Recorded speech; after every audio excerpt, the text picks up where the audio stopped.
இந்த வீடியோ நான் எங்கே எடுத்தேன்னா science city aquarium. Science city சொல்லிட்டு எங்கே இருக்குது பார்த்தீங்கன்னா அகமதாபாத். அகமதாபாத் எங்கே இருக்குன்னா குஜராத். நான் குஜராத் டூர் போன அப்போது இந்த அகமதாபாத்தில் நான் ஃப்ளைட் போனேன். ஃப்ளைட்லேருந்து அகமதாபாத் ஸ்டெப். அப்போ இந்த சயின்ஸ் சிட்டி போகலான்னு சொல்லிட்டு நாங்கள் போனோம். சயின்ஸ் சிட்டிக்குள்ளே இது ஃபிஷ் அக்வாரியம். இதோட என்ட்ரன்ஸ் ஃபீஸ் கொடுக்குற அளவுக்கு உள்ளே பார்த்திங்கன்னா ஒர்த்து. ஒரு நாளில் பார்க்குறதே சொல்லுவாங்க, ஆனால் ஒரு நாள் பத்தவே பத்தாதுங்க. மார்னிங் போனீங்கன்னா கூட ஈவினிங்குள்ளே நீங்கள் உள்ளே இருக்க சயின்ஸ் சிட்டிக்குள்ளே இருக்க எல்லா பிளேஸுமே உங்களால் கம்ப்ளீட் பண்ணவே முடியாது. இதோட நான் டூர் கைடோட என்கிட்ட இருக்குது, அதோட பேம்ப்ளெட் என்கிட்ட இருக்குது. நான் அதை ஒரு வீடியோவில் போடுறேன். அந்த சயின்ஸ் சிட்டிக்குள்ளே உங்களுக்கு என்னென்ன இருக்கோ, என்னென்ன பார்க்கணும், அதில் எவ்வளோ ப்ரைஸு, அது எல்லாத்தையும் போடுறேன். அகமதாபாத் போனீங்கன்னா மஸ்ட் இந்த பிளேஸை நீங்கள் பார்த்து தான் தீரணும். ஏன்னா இது அவ்வளோ ஒர்த். ஃபார் கிட்ஸை கூட்டிகிட்டு போனீங்கன்னா இன்னும் ஒர்த்து. ஈவன் அடல்ட் நம்மளேனா கூட இது நம்மளுக்கு ஒர்த்து தான் பார்க்கறதுக்கு. கொடுக்குற காசுக்கு மேலே காமிக்கிறாங்கன்னா அது இந்த சயின்ஸ் சிட்டியை தான் சொல்லலாம்.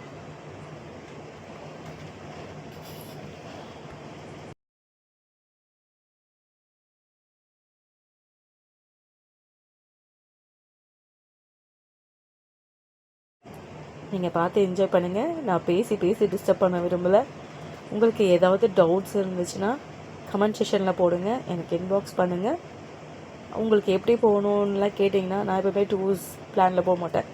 நான் எப்போவுமே இண்டிவிஜுவலாக நானாக ஒரு மேப்பை டிசைன் பண்ணுவேன்.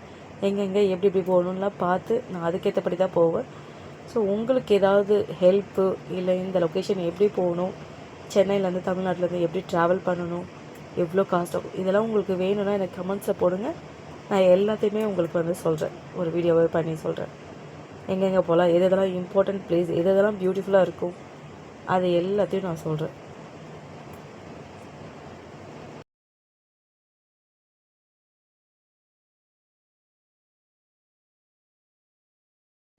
இது நீங்கள் பார்க்குறது என்னென்னா அக்வாரியமுக்குள்ளே அந்த பீப்பிள் க்ளீன் பண்ணிகிட்ருக்காங்க. எல்லா இடத்துலையுமே அந்த பீப்பிள் உள்ளே போயிட்டு க்ளீன் பண்ணியிருக்காங்க. அதை நாங்கள் அப்சர்வும் பண்ணி பார்த்தோம். நல்லா தான் இருந்தது. அங்கேருந்துமே எங்கள் கூட இன்ட்ராக்ட் பண்ணாங்க, ஹாய் சொன்னாங்க, பாய் சொன்னாங்க. இது என்னோடய பேபிஸ்க்கு ரொம்ப பிடிச்சிருந்துச்சு. அங்கேருந்து வந்த பின்னாடி கூட எப்போவுமே எனக்கு கேட்குறது ஒரே ஒரு மம்மி சயின்ஸ் சிட்டிக்கு போகலாம், அங்கே போகணும். அதுதான் என்னோடய பசங்களோட ஒரே இதுவாக இருக்கும். இப்பயுமே அவங்க மறக்காத ஒரு பிளேஸ் தான் அது. கண்டிப்பாக இந்த பிளேஸ் தான்.